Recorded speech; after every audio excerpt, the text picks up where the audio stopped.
Hey everybody, welcome back to Schoolwork in Progress, where we have been homeschooling from the beginning, and my kids are now 8 and almost 11, but we are still very much a work in progress.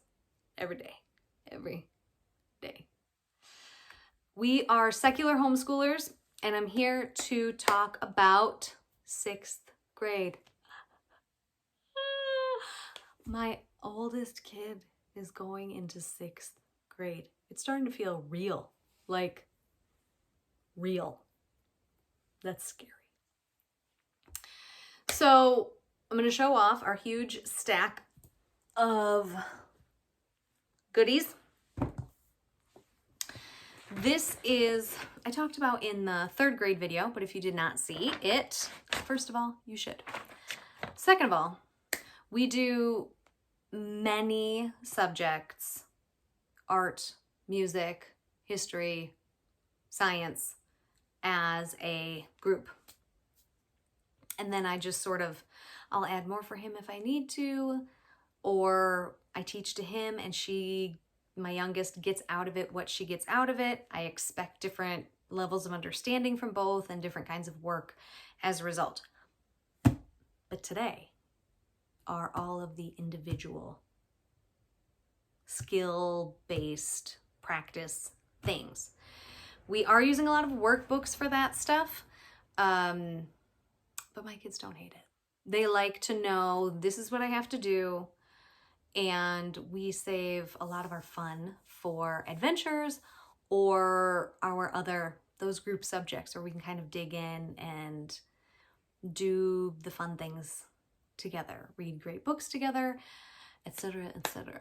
So let's dive in. Up first, math. Math Mammoth. I love it. I like that it's one easy book. My kid has been using it for years. He can very easily pick it up, do the next 3 pages, and be done. He can read the instructional part, usually understand it pretty well. If he has a hard time, he will come to me and we'll work it through together, and then he moves on. So it's fairly independent and it works for both of us.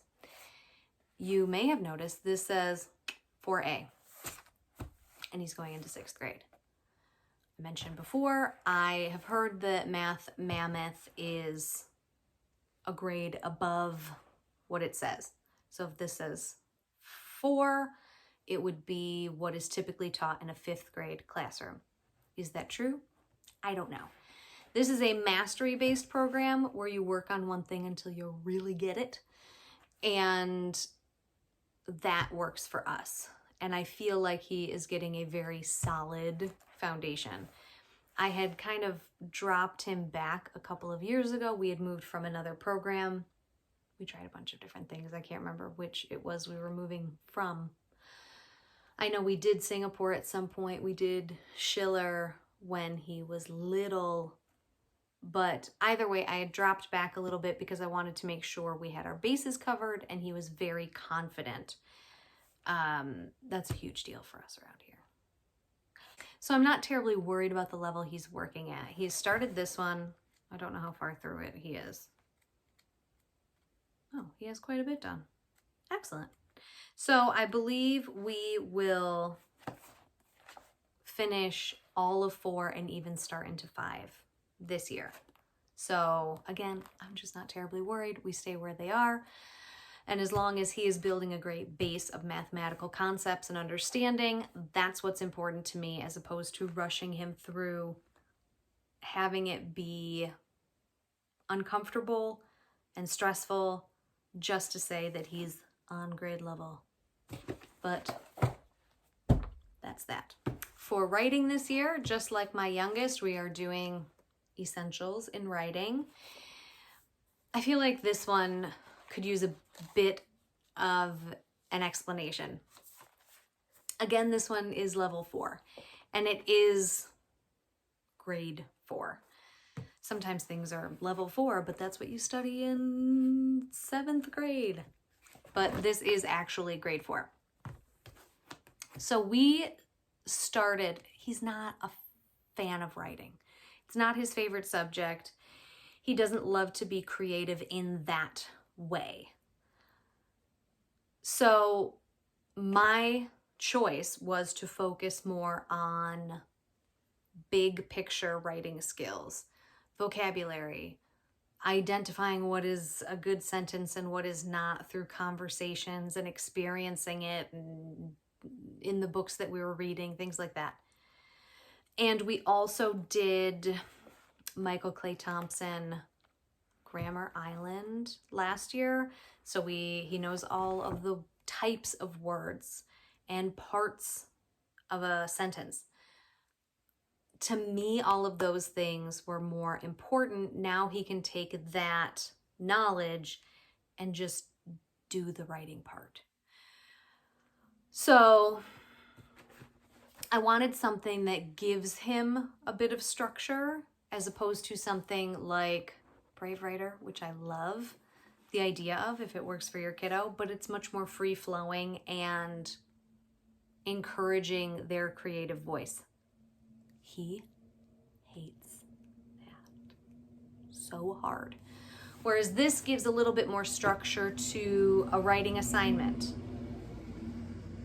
Sorry, there's a truck going by.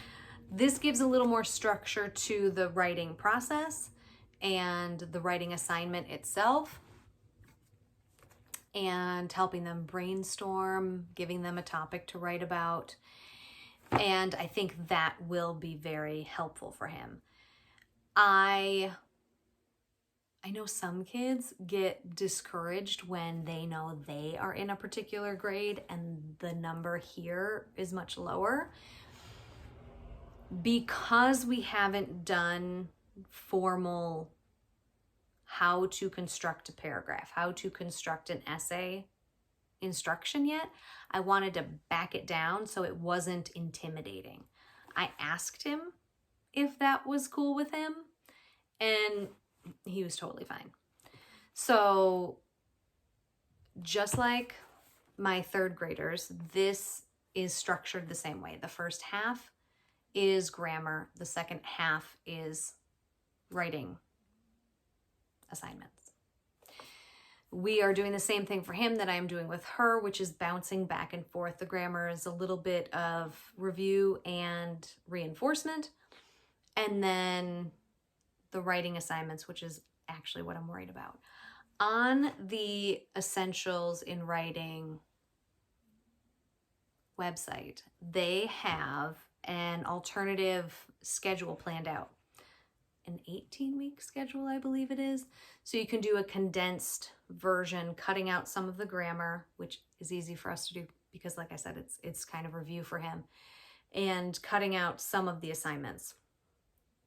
I believe it's meant as like a tutoring schedule, like getting your kid up to grade level, condensed version. And that's what we're doing with this. And then we'll be able to bump right to level 6. But I really liked the idea, and he did too, of backing it off, making it feel easy the first time around so he can kind of dip his toes in, not feel too intimidated, and then we'll be up to speed. So that's writing this year. I wanted to do a specific vocabulary study with both of my kids this year, and if you watch the third grade video, same Z's. We're doing Evan Moore, word a day. Again, this one I went with 5. I just liked the list. I don't know why. It had stuff that I wanted to talk about.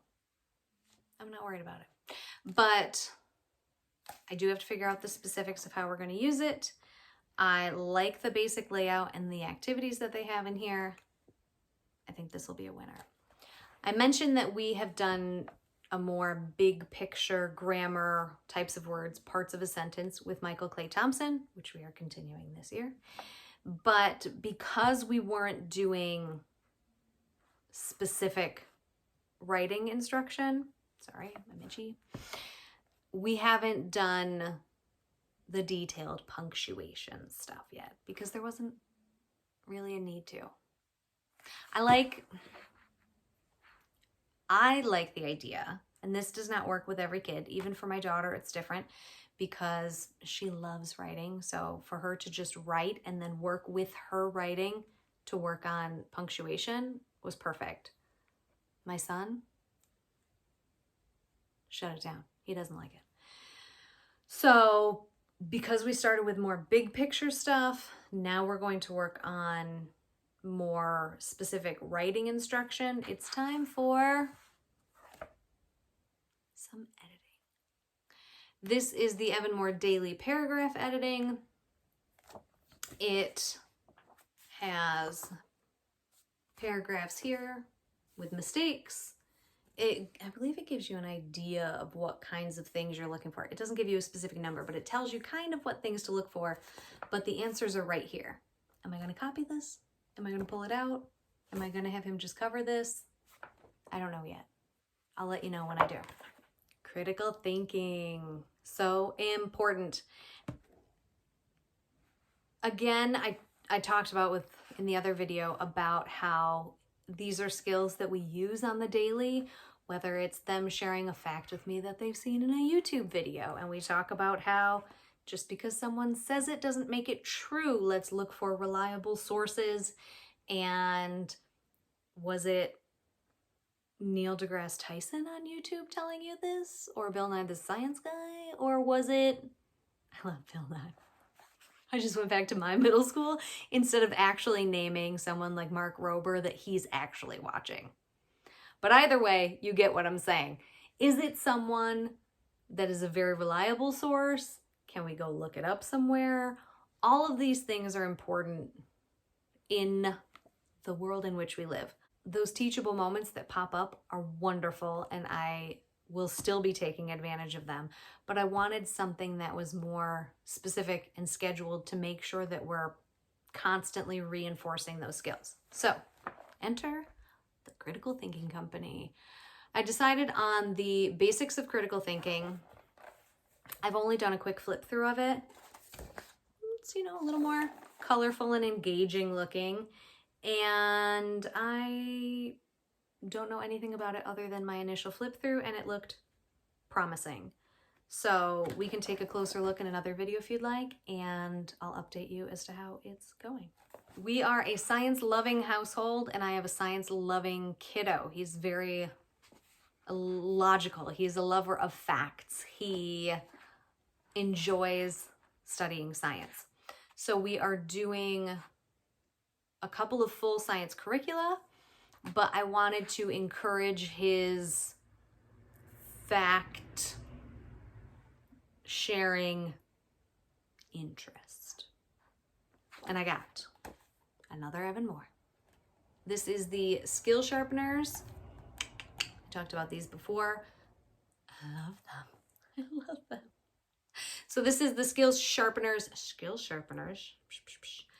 for science. He chose this one. I gave him a couple of choices. These are the ones that are, that's a boring looking page. It's not a good example. It's more colorful. There's cool stuff to fill out. There are projects. There's diagrams. Some pages are just to read. Some have images. Some have what's the word I'm looking for? Crossword puzzles. That's how you're practicing the vocabulary words. So it's a little more engaging, a little more fun, and it looks kind of cool. He really liked, this is what sold him. The very first page is all about inheriting genes and things that we express that we probably got from our parents. And he was pointing out all three: freckles, curly hair, and it just says eye color here. It doesn't specify blue eyes, but the child pictured has blue eyes. And he's like, hey, I have all three of those things: blue eyes, curly hair, and freckles. So apparently it was made for him. The DK geography workbooks have worked for us for ages, but they were just getting kind of repetitive and boring. I love DK books, but the geography workbooks, boring. So we went with the Evan Moore skill sharpeners. Again, I love them. They're colorful and they're fun. There's lots of pictures. Some of these are just visual literacy pages where it just has images and captions, so that's cool.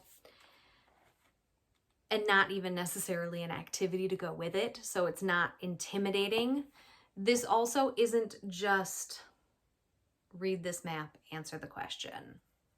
It does have map skills. Map skills are important, but that's all we've practiced before. This has a mix of map skills and other more general social studies concepts. So I'm excited about this one. I mentioned in the video for my 3rd grader that we are doing some cursive. My kiddos don't need to write cursive, although my 6th grader started writing cursive before he started with printing. He had shockingly beautiful handwriting and now tells me he can't read it. He has completely forgotten because I failed to reinforce that throughout. Whoops. My goal is really for them to be able to read cursive well, because you see it on signs or in books and they can't read it, and I'm failing as a parent. So this is a printout that I have prepared for binding but not finished.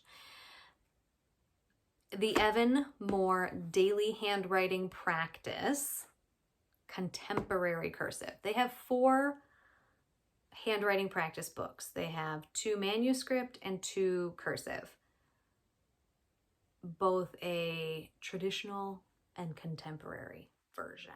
So this is contemporary cursive. I just like the way it looked. I like the style of it better than some of the other books that I saw. So this is, yes, he's in 6th grade, and this is not like earth-shattering stuff, but you can, if you want to see the style, that's what it looks like. So I don't need him to write it beautifully. This might not be a fit for you if you're looking for step-by-step how to form letters. It doesn't break that down for you. It has a page with all of the capitals that I left downstairs. And then it has half a sheet a day for 4 days in a row. And then the 5th day is a full, I can show you, is a more full copy work of this paragraph. Copy that down here. Last but not least, School Nest. I love School Nest. You will see these show up again in my planning video. Hint, hint, wink, wink. Yes, I have the gorgeous School Nest planner. And even in our group subjects, it will be seen again. This is the dark navy blue, and they get to choose their color each year, and it's a lot of fun. And everything goes in here. I don't do separate topical notebooks. So spelling tests, like free writing journal type prompts would go in here. Maps from history will tape in here. Any kind of anything that we can will be stuck in here. And I don't need to do a portfolio, but that's kind of what it will end up being by the end of the year, is just a nice memory. I might put pictures in it. I might. I just ordered something. A tiny little sprocket printer. And I'm so excited to print out tiny little sticker photos, and maybe we'll put those in here too. I don't know. We'll see. Updates to follow. So that's it for all of my 6th graders' individual work. Reminder, there will be a group subjects video coming that will probably be very long-winded, but fun, because that's the fun stuff. So thanks for watching.